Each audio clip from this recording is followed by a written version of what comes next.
بتوفیق باری تعالیٰ مجھے اور آپ کو ادارۃ المصطفیٰ انٹرنیشنل حلقہ حافظ آباد کے زیر انتظام مصطفی ورکرز کنونشن میں شرکت کا شرف حاصل ہے۔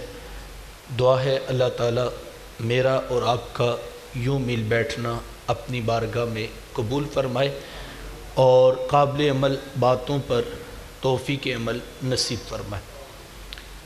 مجھ سے قبل آپ نے قبلہ علامہ محمد تنویر سالک صاحب کا دل نشیں اور پرزور پرمغز خطاب سماعت کیا۔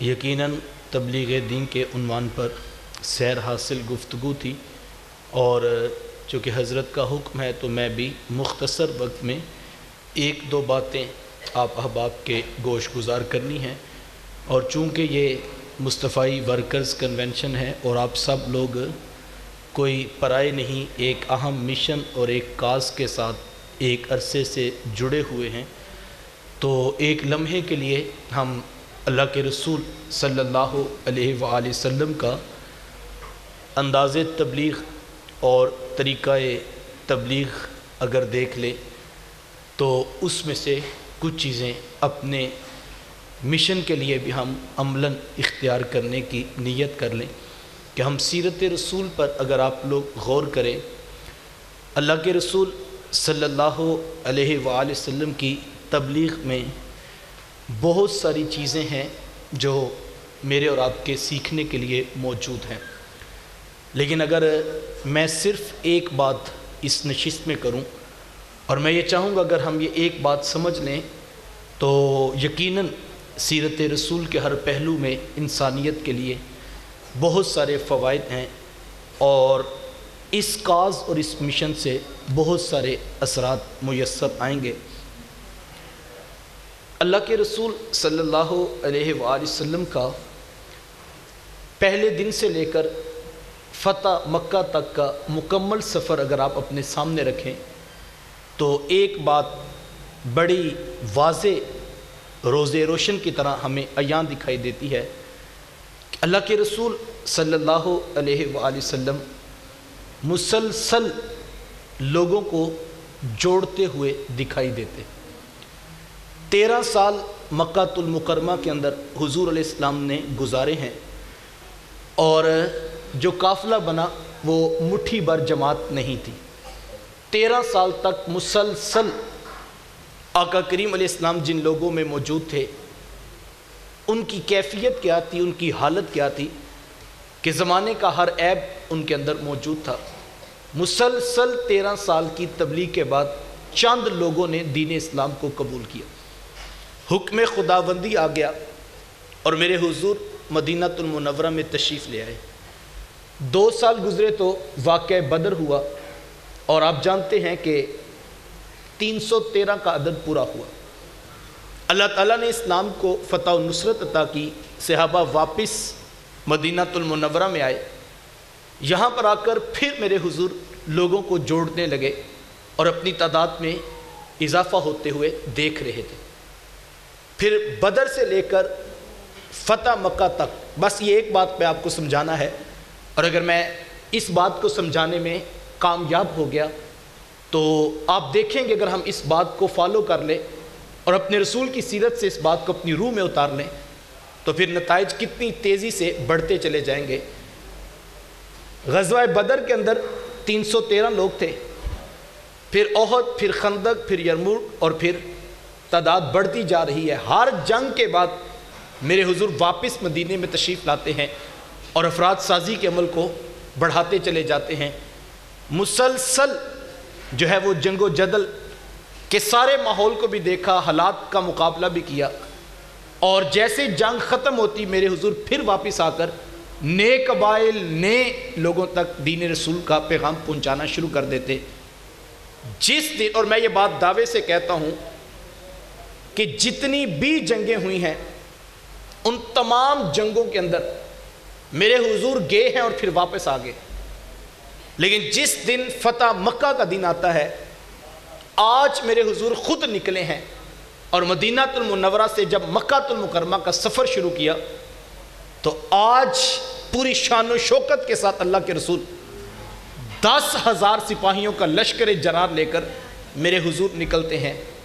کہاں مٹھی بھر جماعت، پھر 313 کا عدد، پھر 1,000 کا، پھر 5,000 کا، اور آج 10,000 کے سپاہی میرے رسول کی پشت مبارک پہ کھڑے ہیں. اور جب مکہ المکرمہ میں میرے حضور داخل ہونے لگے تو ایک لوگوں کے سروں کا سمندر تھا جو حضور علیہ السلام کے قافلے کے اندر موجود تھا. اور لکھنے والوں نے لکھا ہے کہ سرداران مکہ ایک پہاڑی کی اوٹ میں یہ دیکھنے کے لیے آئے کہ کتنے لوگ لے کر آج اللہ کے رسول حملہ آور ہو رہے ہیں. 10,000 سپاہیوں کے لشکر کا رعب اتنا تھا کہ جب حضور علیہ السلام کو جاسوس نے آ کر بتایا کہ فلاں پہاڑی پر کھڑے ہو کر ان کے بڑے بڑے سردار دیکھ رہے ہیں کہ لوگ کتنے ہیں، تو آقا کریم علیہ السلام نے حکمت عملی کو اختیار کیا اور حضور اپنے اصحاب کو فرمایا کہ تم ایک دم داخل نہ ہونا، تم ایک ایک کر کے لائن بنا لو اور مکہ المکرمہ میں داخل ہونا شروع ہو جاؤ. اب ان کی نظریں دیکھ رہی ہیں، ایک اتنا طویل عرصہ بیت گیا ہے. آج جب یہ آئے ہیں تو تعداد اتنی بڑی ہے کہ آنکھیں تھک گئی ہیں، لیکن ابھی فوج پیچھے بھی ہے، آگے بھی ہے. اتنی بڑی تعداد کے ساتھ جب میرے حضور آئے ہیں تو پھر زمانہ جانتا ہے بدر کی جنگ بڑی جنگ تھی، صحابہ نے مارکے کی بھی حد کر دی. لیکن جب فتح مکہ پہ آئے ہیں تلوار نہیں چلی ہے. کیوں؟ چونکہ کفاران مکہ کو پتا تھا آج بات کرنی مشکل ہو گئی ہے، آج تو جانیں بچانی مشکل ہو گئی ہیں. کیوں؟ آج 10,000 لوگ ہیں، آج اینٹ سے اینٹ بچ جائے گی اگر ہم نے ان کی مخالفت کی. افرادی قوت، اور میں یہ دعوے سے کہتا ہوں بات، حضور علیہ السلام میدان جنگ میں آج آئے تھے، اور جب میرے رسول آئے ہیں میدان جنگ میں، اس دن کسی کی جرت نہیں ہوئی کہ وہ نیام سے تلوار نکال کے بات کرتا. کوئی ہاتھ جوڑ رہا تھا، کوئی معافی مانگ رہا تھا، کوئی شہر چھوڑ رہا تھا.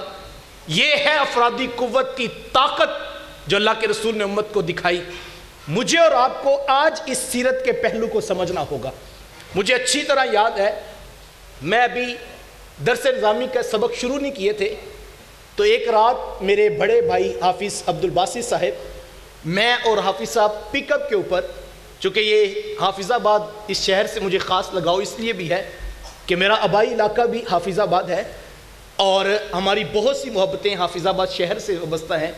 تو میرے حافظ صاحب بڑے بھائی ہیں، انہوں نے آ کر اپنے جو ہے وہ بچپنے کے دوستوں کو یہ دعوت دی کہ اس طرح ایک شخص ہے جو قرآن کا نغمہ لے کر تڑپ رہا ہے اور اس کو صرف ایک ہی چاہ ہے کہ آفاق کے ہر ہر گوشے میں قرآن سنا کر دم لینا، اب رکنا نہیں، اب تھمنا نہیں، پھر دوست میں جا کر دم لینا. اپنے بچپنے کے دوستوں کو ترغیب دی اور وہ 4 یا 6 لوگ تھے اور انہوں نے ایک چھوٹی سی مسجد حنیف فارمز انڈسٹری کے ساتھ متصل مسجد کے اندر درس قرآن کا آغاز کیا. یہ سب کاروباری لوگ تھے، لیکن میں آج جو ہے وہ ان کی وفاؤں کو سلام کرتا ہوں کہ جنہوں نے 4 سے 6 کے گلشن کو لے کر جو ہے وہ اس پیغام کی حمایت کرتے ہوئے میدان عمل میں اترنے کا فیصلہ کیا. اور جب ہم آتے تھے تو یہ چند لوگ اتنے کارڈ بانٹنے کے بعد شام کو چھوٹی سی مسجد میں 50 100 150 لوگ جمع کرتے تھے، لیکن پھر 1 سے 2، پھر 2 سے 4 اور پھر 6، اور آج اللہ کی توفیق سے اس قافلے کی مزید ڈھارس بندائی میرے محترم قبلہ علامہ تنویر صالح مصطفی صاحب نے. تو آج یہ تعداد بتا رہی ہے کہ محنت کس قدر بلند تھی اور جذبے کس قدر جوان تھے. اور ایک وقت میں یہ کاروباری دوست جو ہے وہ مسجدوں کے سامنے کھڑے ہو کے کارڈ بانٹ رہے تھے، اور آج ہم جب آئے تو یہی دوست ہمارے ساتھ بیٹھ کے کھانا کھا رہے تھے اور میں اپنے اندر خوشی محسوس کر رہا تھا کہ اللہ کی توفیق سے آج ورکر اتنے ہیں کہ اتنا بڑا کنونشن ہو رہا ہے اور جنہوں نے پہلے دن کارڈ بانٹے تھے وہ مطمئن ہو کے کھانا سرو کر رہے ہیں. یہ وقت بتائے گا آنے والا کہ اس ادارۃ المصطفیٰ کون سا انقلاب لا رہا ہے. میں آپ کو یہ کہنا چاہوں گا، زندگی میں کبھی یہ خیال نہ آئے کہ میں اکیلا کافی ہوں. یہ تصور نفس اور شیطان کی چال ہے. جو شخص بندوں کی قدر نہیں کرتا حقیقت میں وہ اللہ کی رحمت کا نہ شکرہ ہے. بندے ہی جڑیں گے اور انقلاب بپا ہوں گے. اور میں نے اپنے شیخ طریقت سے جو سبق سیکھا ہے وہ یہی ہے کہ بندہ فارغ کوئی بھی نہیں ہوتا. اللہ نے ہر بندے میں کوئی نہ کوئی خوبی رکھی ہے، ہر شخص میں کوئی نہ کوئی کمال رکھا ہے. ہمیں بندوں کی قدر کرنی ہے. آپ ذمہ داران ہیں، آپ ورکرز ہیں، آپ تاجر ہیں، آپ ادارے سے پیار کرنے والے ہیں. آپ کا رشتہ محبت کسی موضوع سے ہے، اپنے اندر یہ بات اتار لیجئے کہ ہمیں افراد کی ضرورت ہے، ہم لاکھوں میں بھی چلے جائیں ہمیں پھر بھی سر جھکانا ہے کہ ہمیں بندوں کی قدر کرنی ہے۔ یہ اللہ کی مخلوق، یہ اللہ کا کنبہ ہے، جو ان سے پیار کرے گا اللہ کا قرب اس کو نصیب ہوگا۔ ادارۃ المصطفیٰ کا یہی خاصہ ہے، کوئی کسی رنگ میں ہو، کوئی کسی ڈھنگ میں ہو، کسی سوسائٹی میں بیٹھتا ہو، کسی جگہ میں رہتا ہو، ادارۃ المصطفیٰ نے اپنے مبلغین کو، اپنے ذمہ داران کو، اپنے ورکرز کو یہی بات سکھائی ہے کہ تم نے محبت کا چراغ لے کر ہر شخص کے پاس پہنچنا ہے۔ بندوں کو جوڑتے جائیں گے، لوگ ملتے جائیں گے، قافلہ بڑا ہوتا چلا جائے گا۔ میں آج دوپہر میں اپنے دوستوں کو مثال دے رہا تھا کہ اگر پانی کے اندر نمک زیادہ پڑ جائے تو اس پانی کے اندر سے نمک کو باہر کھینچا نہیں جا سکتا۔ اگر آپ اس کو میٹھا کرنا چاہتے ہیں، اس کا ایک ہی حل ہے، آپ اس کے اندر شہد کی مٹھاس کو بڑھاتے چلے جائیں۔ جس دن شہد کی مٹھاس بڑھ گئی، وہ نمک اسی گلاس کے اندر ہوگا لیکن اس کا وجود کوئی معنی نہیں رکھے گا۔ اس وقت ماحول کے اندر بے حیائی ہے، بے پردگی ہے، جائز اور ناجائز کی تمیز نہیں ہے، ایک آگ سلگ رہی ہے۔ اگر اس کو بجھانے پہ آپ زور لگائیں گے یہ نہیں بجھے گی۔ کیا کریں؟ سونے محمد کے عشق کی مٹھاس کو بڑھانا شروع کر دیجئے۔ جس دن مٹھاس بڑھتی چلے جائے گی اپنا اثر دکھاتی چلی جائے گی، اور پھر ایک دن ہر کسی کو ماننا پڑے گا کہ یہی محبتوں کا دین ہے اور اسی میں عافیت ہے۔ ہمیں لوگوں کو ملانا ہے۔ 100% ٹھیک کوئی بھی نہیں ہوتا، غلطیاں کوتاہیاں بندوں کے اندر ہی موجود ہوتی ہیں، اور ہم نے بندوں کے ساتھ ہی چلنا ہے۔ الگ سے کوئی مخلوق اوپر سے نہیں اترے گی جو دین کا کام کرے گی۔ ہمیں اپنے حصے کا چراغ روشن کرنا ہے، اور ہر شخص کی قدر کیجئے۔ اختلاف رائے کو کم سے کم اور مختصر سے مختصر کر کے ختم کر دیجئے۔ یہ مزاج سیکھیے۔ دیکھیں اللہ کے رسول صلی اللہ علیہ وآلہ وسلم، ان کی سیرت سے ہم یہ چیز سیکھ سکتے ہیں، لوگوں کی طبیعتیں مختلف ہوتی ہیں۔ یہ ابھی اتنے لوگ بیٹھے ہیں، کسی نے سر پہ امامہ رکھا ہے، کسی نے سفید رنگ کا سوٹ پہنا ہے، کسی نے کالی واسکٹ پہنی ہے، کسی نے براؤن کلر کا کوٹ پہنا ہے۔ یہ ہر کسی کا اپنا مختلف مزاج ہے۔ اگر میں کہوں کہ سارے میرے رنگ مزاج کے کپڑے پہن لیں تو وہ میری ذاتی رائے ہوگی، وہ لوگوں کو سوٹ نہیں کرے گی۔ یہی ادارۃ المصطفیٰ کا خاصہ ہے۔ ادارۃ المصطفیٰ نے یہی فکر دی ہے کہ تمہارا انداز کوئی بھی ہو، تمہارا معیار کوئی بھی ہو، تمہارا رنگ کوئی بھی ہو، جب تم بولو تمہارے کردار سے چمک محمد عربی کی آنی چاہیے، تمہیں عشق رسول کی خیرات ملنی چاہیے۔ اور میں یہ کہتا ہوں اختلاف کو کم کیجئے، لوگوں کی قدر کیجئے۔ اللہ کے رسول صلی اللہ علیہ وسلم کا انداز تربیت دیکھیں، شخصیات میں اختلاف دیکھنا ہوتے کتنی خوبصورت مثال ہے۔ آپ جانتے ہیں حضرت ابو بکر صدیق رضی اللہ تعالیٰ عنہ اور حضرت عمر فاروق رضی اللہ تعالیٰ عنہ، ان دونوں شخصیات کے مزاج میں بہت زیادہ اختلاف ہے۔ حضرت ابو بکر صدیق رضی اللہ تعالیٰ عنہ حلیم الطبع ہیں، برداشت کرنے والے ہیں، نرم دل ہیں، اور حضرت عمر رضی اللہ تعالیٰ عنہ، ان کا کفار کے معاملے میں دل بڑا سخت ہے۔ اس کی سادہ سی مثال دیکھیے، جس وقت بدر کے قیدیوں کو ستون مسجد کے ساتھ باندھ دیا گیا تو آپ جانتے ہیں کہ اس وقت جو ہے وہ اللہ کے رسول صلی اللہ علیہ وسلم نے اپنے اصحاب سے مشورہ کیا کہ ان کے ساتھ کیا سلوک کیا جائے۔ حضرت عمر فاروق رضی اللہ تعالیٰ عنہ سے حضور علیہ السلام نے مشورہ طلب کیا تو حضرت عمر رضی اللہ تعالیٰ عنہ کھڑے ہوئے اور اپنے جارحانہ انداز میں عرض کیا کہ حضور میری رائے تو یہ ہے کہ جس شخص کا جو دشمن ہے، جو رشتہ دار ہے، تلوار اس کے ہاتھ پہ پکڑائے اور وہ اپنے ہاتھوں سے اپنے سگے رشتہ دار کو قتل کر دے تاکہ پتہ لگے کون اللہ رسول کے ساتھ سچا پیار کرتا ہے۔ یہ بہت بڑی بات تھی جو حضرت عمر رضی اللہ تعالیٰ نے اپنے عشق میں کہی کہ جس کا جو رشتہ دار ہے وہ اپنے ہاتھوں سے اس کی گردن اتارے، پتہ لگے کہ اللہ رسول سے سچا پیار کون کرتا ہے۔ آقا کریم علیہ السلام نے حضرت ابو بکر صدیق رضی اللہ تعالیٰ عنہ سے پوچھا کہ ابو بکر آپ کی کیا رائے ہے؟ تو عرض کی کہ حضور میری رائے تو یہ ہے کہ ان لوگوں سے کچھ فدیہ لے کر آج ان کو معاف کر دیتے ہیں۔ ابو بکر کو بڑی امید ہے کل کو یہی لوگ میرے سونے محمد کا کلمہ پڑھ لیں گے۔ اب ذرا غور کیجئے گا اختلاف رائے، اور پھر میں اور آپ اپنی میٹنگز، اپنی تنظیمات کے نیٹ ورک اور اپنے مزاج، اپنے رویوں کو اس عنوان پہ دیکھیں ہم کہاں پہ کھڑے ہیں۔ ایک شخصیت کی رائے ہے کہ جس کا جو رشتہ دار ہے تلوار اس کے ہاتھ پہ پکڑائیں وہ اپنے ہاتھوں سے کاٹ دے، اور دوسری شخصیت کی رائے ہے کہ ان کو معاف کر دیا جائے۔ میرے حضور حضرت عمر رضی اللہ تعالیٰ عنہ سے یہ نہیں کہتے کہ عمر اتنا جو ہے وہ سخت فتویٰ کہ گردنیں کاٹ دی جائیں، میرے حضور ان سے یہ نہیں فرماتے، اور نہ ہی میرے حضور حضرت ابو بکر صدیق رضی اللہ تعالیٰ عنہ سے یہ فرماتے ہیں کہ ابو بکر جو کل تلک نعرے مارتے آ رہے تھے کہ ہم اسلام کا کلا کما کر دیں گے، آج ان کو پکڑ لیا ہے تو ان کو معافی کر دیں۔ کتنا ایکسٹریمزم نظر آتا ہے بظاہر دیکھیں تو، ایک طرف معافی کا اعلان ہو رہا ہے اور ایک طرف قتل کا فتویٰ دیا جا رہا ہے۔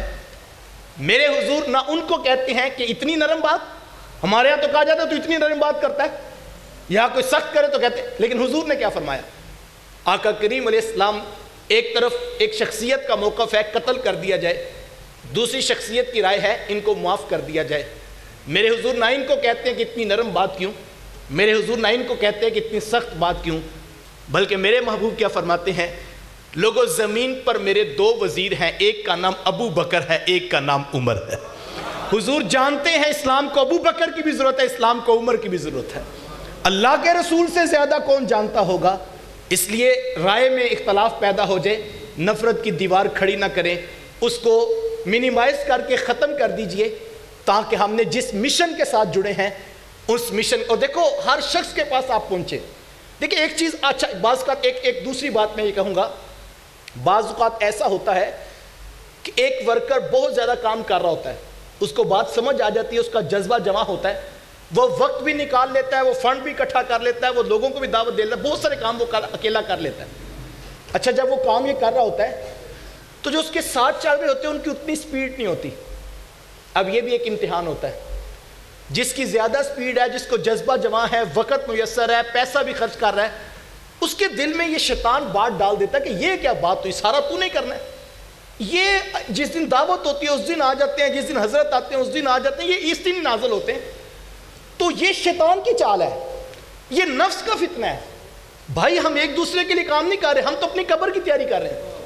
ہمیں تو اگر پیار ہے، میرے استاد تو یہ فرماتے ہیں نا، اگر تمہاری کسی سے دوستی لگ جائے تمہیں فکر ہونی چاہیے میرا دوست کہیں دوسری راہ پہ نہ چلا جائے، میں نے اس کو پکڑ کے جنت کے راستے پہ لانا ہے۔ ہمیں یہ فکر دی گئی تھی، لیکن یہ نفس اندر سے چال چلتا ہے، جو کام کر رہا ہوتا ہے اس کو بھی ڈبو دیتا ہے، اور جو نہیں چل رہے ہوتے ان کو حقیر یہ سمجھنے لگتا ہے اور کہتا ہے میں ہی سارا بیڑا اٹھایا ہوا ہے۔ تو میں کہتا ہوں اگر آپ کو اللہ نے یہ توفیق دے دی ہے تو اپنا سر جھکا دیجئے، اللہ کا شکر ادا کیجئے۔ دیکھو اگر کوئی کام کرے حضور کے دین کا تو مجھے تو خوشی ہوگی، اگر ہم حضور کی امت ہے تو ہمیں خوشی ہوگی، لیکن اگر ہمیں کوئی کام نہ کرتا ہوا اس لیے برا لگتا ہے کہ ہم کرتے ہیں یہ کیوں نہیں کرتا، تو محاسبہ کریں کہ یہ نفس کی چال نہ ہو۔ اللہ کی توفیق ہے، مبلغ کا یہ کام ہے، دعوت دینے والے دائی کا یہ کام ہے۔ اگر کوئی اندھیروں میں بھٹک رہا ہے، اگر کوئی اپنا وقت نہیں نکال سکتا، مبلغ اس پہ کراس کا نشان نہ لگائے، دائی اس پر ہمیشہ کے لیے یہ نہ کہہ دے یہ بندہ فارغ ہوتا ہے۔ تم کون ہوتے ہو فارغ قرار دینے والے؟ جس رب نے تمہیں رکھا ہوا ہے وہ بھی اسی رب کا بندہ ہے، تم اس بندے کی قدر کرو، وہ رب کا بندہ ہے۔ اور تمہارے اندر اتنا حوصلہ ہونا چاہیے کہ وہ جو جہاں کھڑا ہے اس کو وہیں سے امید بناؤ۔ تم ذرا پیچھے پلٹ کر دیکھو، جب تک تمہیں یہ بات سمجھ نہیں آئی تھی کسی نے انگلی پکڑ کر تمہیں چلنا سکھایا، آج اللہ نے توفیق دی تم استقامت کی راہ پہ آگے ہو، تو کہیں نفس کی چال میں نہ آ جانا، وہیں سے انگلی پکڑ کے محبت اور پیار کے ساتھ امید کا جہاں دکھاؤ۔ اور جب تم امید لگا دو گے، دیکھنا کیسے کیسے، اقبال نے کہا تھا ذرا نم ہو تو بڑی زرخیز ہے یہ مٹی ساکی۔ اقبال نے کہا تھا کم کوش تو ہیں بے ذوق نہیں راہی، کوشش کم ہو سکتی ہے، اپنے اپنے حصے کا کام کیجئے، سینے سے لگا کے رکھیے، قدر کیجئے لوگوں کی، اللہ آپ کو مزید توفیقات عطا کرے گا۔ میری آخری بات جس سے میں آپ کی اجازت چاہوں گا، ادارت المصطفیٰ کے پیغام کو، اس کی فکر کو ضرور سمجھیے گا۔ مجھے اچھی طرح یاد ہے جب ہم ماڈل ٹاؤن میں دعوت دیا کرتے تھے، اور ہماری خوش قسمتی کہ یہ ہمارے ساتھ علامہ صاحب موجود ہیں، انہوں نے ہمیں بھائیوں کی طرح چھوٹے اور چھوٹے بچوں کی طرح جو ہے وہ دین کا کام کرنا سکھایا ہے۔ آج اگر ایک لمحہ بھی کوئی تبلیغ کا قبول ہے تو یقیناً میرے ان دوستوں کا اور میرے ان بڑوں کا اس میں وافر حصہ ہے۔ کہ انہوں نے وقت دے کر ہمارا ذہن بنایا اور ہم ان راہوں پہ چلے۔ تو ہم جب کارڈ بانٹا کرتے تو 1000 کے قریب وہ چھوٹے وزٹنگ کارڈ ہوتے جب ہم بانٹتے، اور شام کو جب میرے حضرت تشریف لاتے، یہ آپ لوگ زیادہ بیٹھے ہیں، ہمارے لوگ اس سے بھی تھوڑے ہوتے تھے، اور جب دل ٹوٹ جانا اور ہم نے کہنا کہ ہم نے تو اتنی محنت کی، 1000 بندوں کو جا کے کارڈ دیا ہے، دعوت دی ہے، فون نمبر لیے ہیں، چونکہ اس وقت سوشل میڈیا کا دور نہیں تھا اور کسی کو یہ بتانا بڑا مشکل تھا کہ ہم کس شخص کی دعوت دے رہے ہیں اور شام کو کون شخص بیان کرنے آ رہا ہے۔ بڑا مشکل کام تھا۔ لوگ مسکرا کے بات سن کے کہتے تھے ہم نے بڑے مولوی سنے ہیں، یہ کوئی الگ نہیں ہوگا، اور شام کو کوئی نہیں آتا تھا، طرح طرح کی باتیں بھی ہم سنتے تھے، لیکن مسلسل دعوت دیتے۔ شام کو جب آنا انہوں نے تو ہم نے بیٹھنا، تو ہم نے کہنا حضرت ہم نے اتنے لوگوں کو دعوت دی لیکن لوگ تو بڑے تھوڑے آئے تھے۔ تو میرے حضرت نے 2 باتیں مجھے ارشاد فرمائی، مجھے اچھی طرح یاد ہے۔ ایک تو آپ فرمانے لگے بیٹا پہلی بات یہ ہے کہ کل قیامت کے دن اللہ کے اتنے پیغمبر آئیں گے جن کے ساتھ 2 4 یا کوئی امتی نہیں ہوگا، وہ بھی اللہ کے سچے پیغمبر تھے۔ کل ان کو یہ نہیں کہا جائے گا کہ تم اکیلے آئے ہو، آج تمہارے ساتھ کوئی امتی نہیں ہے، کوئی ایک بندہ بھی ساتھ نہیں لے کر آئے، کل ایسا نہیں ہوگا۔ کتنے پیغمبر ہوئے ہیں جنہوں نے اللہ کی توحید کی بات سنائی، لوگوں نے سر پہ آرا رکھ کے 2 حصوں میں چیر دیا، وہ اللہ کے سچے پیغمبر تھے۔ ان کو بھی کل تخت پر بٹھا کر نبوت کے تاج عطا کیے جائیں گے۔ تو میرے استاذ مکرم فرمانے لگے بیٹا لوگ مقصود نہیں ہیں، تمہیں اپنے حصے کا کام کرنا ہے۔ جس شخص کے ہاتھ میں چراغ ہوتا ہے اس کے چراغ کی روشنی سے کوئی رستہ دیکھ کے اپنی منزل پہ پہنچ جائے، کسی کا بھلا ہو جائے تو چراغ والے کا بھی فائدہ ہے، لیکن اگر کوئی بھی نہ پہنچے منزل پر، کوئی بھی رستہ نہ لے، تو یہ قرآن کے چراغ کا فیض ہے کہ جس نے چراغ ہاتھ میں پکڑا ہوگا اس کو رستہ بھی دکھائی دے گا، اس کو منزل بھی پہنچائی دے گی۔ یہ اپنے حصے کا چراغ اٹھا کے رکھنا۔ تو بیٹا لوگ مقصود نہیں ہیں۔ اور دوسری بات میرے بات شیخ فرمایا کرتے تھے بیٹا ابھی ہم تھوڑے پیچھے کھڑے ہیں، جنہوں نے ہمارے ساتھ کام کرنا ہے وہ آگے کھڑے ہیں اور وہ ہمارا انتظار کر رہے ہیں، تو ہمیں اپنی سپیڈ بڑھا کے ان تک پہنچنا ہے، اور جب ہم ان تک پہنچیں گے وہ بھی قافلے میں شامل ہو جائیں گے۔ اور پھر ہم نے دیکھا کہاں دیہاتوں میں، گاؤں میں بیٹھ کر ایک شخص کہتا تھا کہ پوری کائنات عالم میں قرآن کا پیغام سنانا ہے، لیکن مسلسل محنت کے بعد آج 30 سال گزرنے کے بعد ہم اپنی آنکھوں سے دیکھ رہے ہیں ایک گاؤں کی 5 مرلے کی مسجد میں بیٹھ کر ایک شخص نے فیصلہ کیا، اور آج الحمدللہ اللہ کی توفیق سے پوری کائنات عالم میں یہ پیغام روشنی کی طرح پھیل رہا ہے اور لوگوں کے من میں اجالا ہو رہا ہے۔ میں آپ سے بھی یہی کہنا چاہوں گا، میرے دوست جنہوں نے 15 سال پہلے چھوٹے چھوٹے سینٹرز کے اندر سے کارڈ دے کر دعوت شروع کی تھی، آج اتنے لوگ ہیں، تو میں یہی کہنا چاہوں گا جنہوں نے ہمارے ساتھ چلنا ہے وہ بھی آگے انتظار کر رہے ہیں، ہمیں ان تک پہنچنا ہے اور اپنی دعوت پہنچانی ہے۔ اور دوسری بات یہ ہے کہ میرے استاد فرمانے لگے کہ بیٹا یہ جو چائے کی پتی ہے نا، یہ ہر گھر کی ضرورت ہے، کوئی گھر ایسا نہیں جہاں چائے کی پتی نہیں خریدی جاتی، یہ ہر گھر کی ضرورت ہے، ہر گھر میں چائے کی پتی کی ضرورت ہے۔ اور اس کے باوجود جو چائے بیچنے والی کمپنیز ہیں وہ لاکھوں روپے کا سرمایہ لگاتی ہیں، ایڈورٹیزمنٹ کرتی ہیں، بندے رکھتی ہیں، مینجمنٹ کے آفیسر رکھتی ہیں، اور اتنی انتھک محنت کے بعد وہ پتی بکنا شروع ہوتی ہے، وہ پتی جو ہر گھر والوں نے ضرور خریدنی ہی خریدنی ہے۔ تو بیٹا تم جس چیز کی دعوت دے رہے ہو یہ لوگ اپنی ضرورت ہی نہیں سمجھتے ہیں۔ ہمارا مسئلہ یہ، ہم نے پہلے یہ بھی سمجھانا ہے کہ دین تمہاری میاں ضرورت ہے، گھر میں دکھ ہیں، پریشانیاں ہیں، فکریں ہیں، نحوستیں ہیں، اور جو ہے وہ عذاب کی کیفیت ہے، اولاد نافرمان ہے، تم نے یہ پہلے سمجھانا ہے کہ یہ تمہاری ضرورت دین ہے، تم نے ضرورت اپنی کو پورا کرنا ہے، اور پھر دین جب ان کو سمجھ آئے گا تو اس ضرورت کو پورا کرنے کے لیے لوگ تمہاری بات سنیں گے۔ تو اس کے لیے تمہیں فنڈ بھی درکار ہوگا، اس لیے تمہیں افراد بھی درکار ہوں گے۔ تو ان دونوں چیزوں کے ساتھ لاکھوں روپے لگا کے پتی بکتی ہے، جو لوگ اپنی ضرورت سمجھتے ہیں، اور دین کو تو اپنی ضرورت کوئی بھی نہیں سمجھتا ہے۔ تو ہمارا ڈبل کام ہے، پہلے ہم نے ضرورت سمجھانی ہے اور پھر فنڈ اور اخراجات برداشت کر کے لوگوں کو اس کے ساتھ جوڑنا ہے۔ تو میں آپ کو کہنا چاہوں گا اس راہ سے وفا کیجئے۔ ادارۃ المصطفیٰ جو کام کر رہا ہے وہ ابھی آغاز ہے۔ میں اپنے لاہور کے دوستوں کو کہتا ہوں، ہم جو بات کر رہے ہیں، میرے مخاطبین میں حافظ انجم صاحب، حافظ الیاس صاحب یا نوید صاحب نہیں ہیں، ہم جو بات کر رہے ہیں وہ ہم ان کے لیے کر ہی نہیں رہے، یہ بات ذہن نشین رکھیے گا۔ ابھی مجھ سے قبل آپ نے المصطفیٰ اسلامک سینٹر کے جگہ کا اعلان سنا ہے. ہم جو بات کر رہے ہیں اس کا نتیجہ 10 سال بعد آئے گا. ہم محنت کر رہے ہیں انجم صاحب پہ، نوید صاحب پہ، تنویر صاحب پہ، الیاس صاحب پہ، اکبر صاحب پہ، ہم ان کی ذہن سازی کی ہے، لیکن اب یہ تو وہ کام نہیں کر سکتے.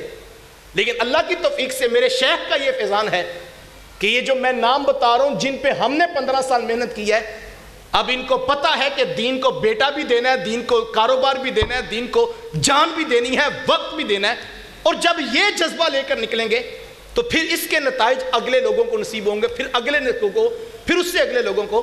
تو 2-3 دہائیاں لگیں گی اور پھر انقلاب آئیں گے. انقلاب اتنی جلدی نہیں آتے. ہم جو بات کر رہے ہیں اس کے لیے وقت درکار ہے. اور یہ ادارۃ المصطفیٰ کا خاصہ ہے کہ ادارۃ المصطفیٰ نے کبھی وہ بات نہیں کی جو ادارۃ المصطفیٰ نبھا نہ سکے. ہم بالکل حقائق کی دنیا میں رہتے ہوئے فیصلے کرتے ہیں اور وہ چیز بتا رہے ہیں جو ممکن ہے اور جس سے مسئلہ حل ہوگا. مجھے اچھی طرح یاد ہے جب میں اپنے حضرت کے پاس جمعہ پڑھنے کے لیے جایا کرتا تھا تو ہم وہ گفتگو سنتے، تو جب گھر میں آتے تو ماحول میں وہ تازگی نہیں ہوتی تھی اور وہ خوشبو نہیں ہوتی تھی. خاندان کے رسم و رواج اور طرح کے تھے. تو چونکہ میں چھوٹا تھا تو ذہن میں عجیب و غریب قسم کے سوال آتے کہ وہاں کچھ سنتے اور یہاں حالات کچھ ہیں.